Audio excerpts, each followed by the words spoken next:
ओम परमात्मने नमः। ओम गुरुवे नमः। श्रीमद्भगवद्गीता 13वां अध्याय। ओम श्री परमात्मने नमः। 13वां अध्याय। उसके उपरांत श्री कृष्ण भगवान फिर बोले, हे अर्जुन, ये शरीर क्षेत्र है ऐसा कहा जाता है, और इसको जो जानता है उसको क्षेत्र के ऐसा उनके तत्व को जानने वाले ज्ञानीजन कहते हैं। और हे अर्जुन, तू सब क्षेत्रों में क्षेत्रज्ञ अर्थात जीवात्मा को भी मेरे को ही जानो। क्षेत्रज्ञ का अर्थात विकार सहित प्रकृति का और पुरुष का जो तत्व से जानना है वह ज्ञान है, ऐसा मेरा मत है। इसलिए वह क्षेत्र जो है और जैसा है तथा जिन विकार वालों है और जिस कारण से जो हुआ है तथा जो क्षेत्रज्ञ भी जो है और जिस प्रभाव वाला है वह सब संक्षेप से मेरे से सुन। यह क्षेत्र और क्षेत्रज्ञ का तत्व ऋषियों द्वारा बहुत प्रकार से कहा गया है अर्थात समझाया गया है, और नाना प्रकार के वेद मंत्रों से विभाग पूर्वक कहा गया है तथा अच्छी प्रकार निश्चय किए हुए युक्त ब्रह्म सूत्र के पदों द्वारा भी वैसे ही कहा गया है। अर्जुन, वही मैं तेरे लिए कहता हूँ कि 5 महाभूत अर्थात आकाश, वायु, अग्नि, जल और पृथ्वी का सूक्ष्म भावांकार बुद्धि और मूल प्रकृति अर्थात त्रिगुणमयी माया भी तथा 10 इंद्रिया अर्थात श्रोत्र, त्वचा, नेत्र, नासिक, रसना और घ्राण एवं वाक्य, हस्त, पाद, उपस्थ और गुदा, एक मन और 5 इंद्रियों के विषय अर्थात शब्द, स्पर्श, रूप, रस और गंध तथा इच्छा, द्वेष, सुख, दुख और स्थूल देह का पिंड एवं चेतनता और धृति, इस प्रकार यह क्षेत्र विकारों के सहित संक्षेप में कहा गया है। अर्जुन, श्रेष्ठता के अभिमान का भाव, दम्भाचरण का भाव, प्राणी मात्र को किसी प्रकार भी न सताना और क्षमा भाव तथा मनवाड़ी की सरलता, श्रद्धा भक्ति सहित गुरु की सेवा, बाहर भीतर की शुद्धि, अंतःकरण की स्थिरता, मन और इंद्रियों सहित शरीर का निग्रह, इस लोक और परलोक के संपूर्ण भोगों में आसक्ति का अभाव और अहंकार का भी अभाव एवं जन्म, मृत्यु, जरा और रोग आदि के दुख दोषों का बारंबार विचार करना, पुत्र, स्त्री, घर और धन आदि में आसक्ति का अभाव और ममता का न होना तथा प्रिय अप्रिय की प्राप्ति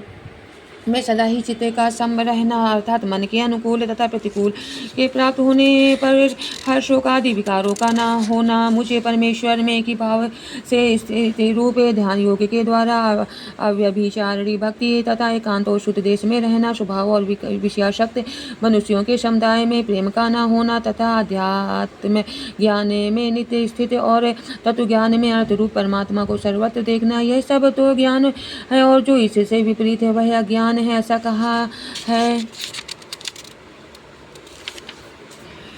हे अर्जुन, जो जानने के योग्य है तथा जिसको जानकर मनुष्य परमानंद को प्राप्त होता है उसको अच्छी प्रकार कहूँगा। वह आदि रहित परम ब्रह्म अकथनीय होने से न सत्य कहा जाता है और न असत ही कहा जाता है, परंतु वह सब ओर से हाथ पैर वाला एवं सब ओर से नेत्र, सिर और मुख वाला और सब ओर से श्रोत्र वाला है, क्योंकि वह संसार में सबको व्याप्त करके स्थित है और संपूर्ण इंद्रियों के विषयों को जानने वाला है, परंतु वास्तव में सब इंद्रियों से रहित है तथा आसक्ति रहित और गुणों से अतीत हुआ भी अपनी योग माया से सबको धारण पोषण करने वाला और गुणों को भोगने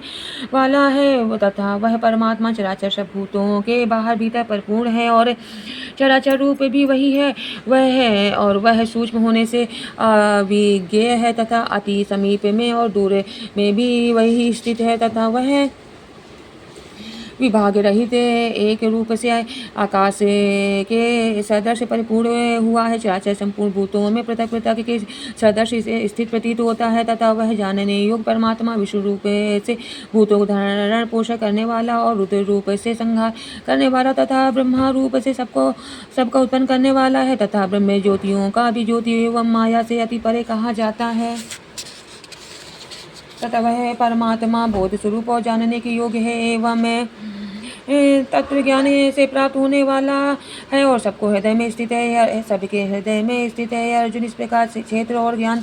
और जानने योग्य परमात्मा का स्वरूप संक्षेप में कहा गया है। इसको तत्व से जानकर मेरा भक्त मेरे स्वरूप को प्राप्त होता है। अर्जुन, प्रकृति अर्थात त्रिगुणमयी माया, मेरी माया और जीवात्मा अर्थात क्षेत्रज्ञ ने दोनों को ही तू अनादि जान और राग द्वेषादि विकारों को तथा त्रिगुणात्मक संपूर्ण पदार्थों को भी प्रकृति से ही उत्पन्न हुए जान, क्योंकि कार्य और कारण से उत्पन्न करने में हेतु प्रकृति कही जाती है और जीवात्मा सुख दुखों के अति भोक्तापन में अर्थात भोगने में हेतु कहा जाता है, परंतु प्रकृति में स्थित हुआ ही पुरुष प्रकृति से उत्पन्न हुए त्रिगुणात्मक सब पदार्थों का भोगता है और इन गुणों का संग ही इस जीवात्मा के अच्छी बुरी योनियों में जन्म लेने में कारण है। वास्तव में तो वह यह पुरुष इस देह में स्थित हुआ भी पर अर्थात त्रिगुणमयी माया से सर्वथा अतीत है, केवल साची होने से उपद्रष्टा और अर्थात संपत्ति देने वाला होने से सुगमता एवं सबको धारण करने वाला होने से भरता, जीव रूप से भोक्ता और ब्रह्मादिकों का भी स्वामी होने से महेश्वर और शुद्ध सच्चिदानंद घन होने से परमात्मा ऐसा कहा गया है। इस प्रकार पुरुष को और गुणों के सहित प्रकृति को जो मनुष्य तत्व से जानता है वैसा प्रकार से बरतता हुआ भी फिर नहीं जन्मता, अर्थात पुनर्जन्म को नहीं प्राप्त होता है। अर्जुन, उस परम पुरुष परमात्मा को कितने ही मनुष्य तो शुद्ध हुई सूक्ष्म बुद्धि से ध्यान के द्वारा हृदय में देखते हैं तथा अन्य कितने ही योगी ज्ञान योगी के द्वारा देखते हैं और अपर कितने ही निष्काम कर्मयोग के द्वारा देखते हैं, परंतु इनसे दूसरे अर्थात जो मंद बुद्धि वाले पुरुष हैं वे स्वयं इस प्रकार न जानते हुए दूसरे से अर्थात तत्व के जानने वाले पुरुषों से सुनकर ही उपासना करते हैं, अर्थात उन पुरुषों के कहने के अनुसार ही श्रद्धा सहित तत्पर हुए साधन करते हैं और वे सुनने के परिणाम हुए पुरुष भी मृत्यु रूप संसार सागर को निसंदेह तर जाते हैं। अर्जुन, यमन मात्र जो कुछ भी स्थावर जंगम में वस्तु उत्पन्न होती है उस संपूर्ण को तू क्षेत्र और क्षेत्र के संयोग से ही उत्पन्न हुई जान, अर्थात प्रकृति और पुरुष के परस्पर के संबंध से ही संपूर्ण जगत की स्थिति है। वास्तव में तो संपूर्ण जगत नाशवान और क्षणभंगुर होने से अनित्य है। इस प्रकार जानकर जो पुरुष नष्ट होते हुए सब चराचर भूतों में नाश रहित परमेश्वर को संभाव से स्थित देखता है वही देखता है, क्योंकि वह पुरुष सब में संभाव से स्थित हुए परमेश्वर को समान देखता हुआ अपने द्वारा आपको नष्ट नहीं करता, अर्थात शरीर का नाश होने से अपने आत्मा का नाश नहीं मानता है, इससे वह परम गति को प्राप्त होता है।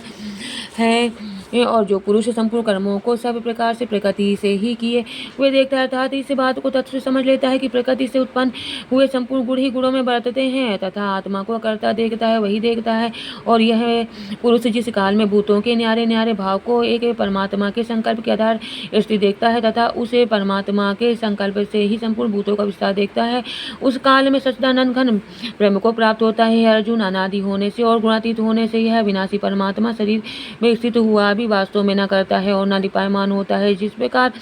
सर्वत्र व्याप्त हुआ भी आकाश सूक्ष्म होने के कारण लिपायमान नहीं होता है, वैसे ही सर्वत्र देह में स्थित हुआ भी आत्मा गुणातीत होने के कारण देह के गुणों से लिपायमान नहीं होता है। अर्जुन, जिस प्रकार एक ही सूर्य से संपूर्ण ब्रह्मांड को प्रकाशित करता है उसी प्रकार एक ही आत्मा संपूर्ण क्षेत्र को प्रकाशित करता है, अर्थात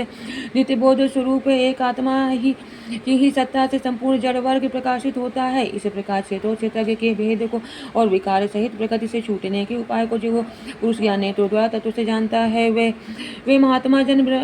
पर ब्रह्म परमात्मा को प्राप्त होते हैं। ओम तत्सदित श्रीमद्भगवद गीता उपनिषत्सु ब्रह्म विद्यायाम योग शास्त्र श्री कृष्ण अर्जुन संवादे क्षेत्र क्षेत्र विभाग योगो नाम त्रयोदशोऽध्यायः। हरि ओम तत्सत् श्री कृष्ण अर्पणमस्तु।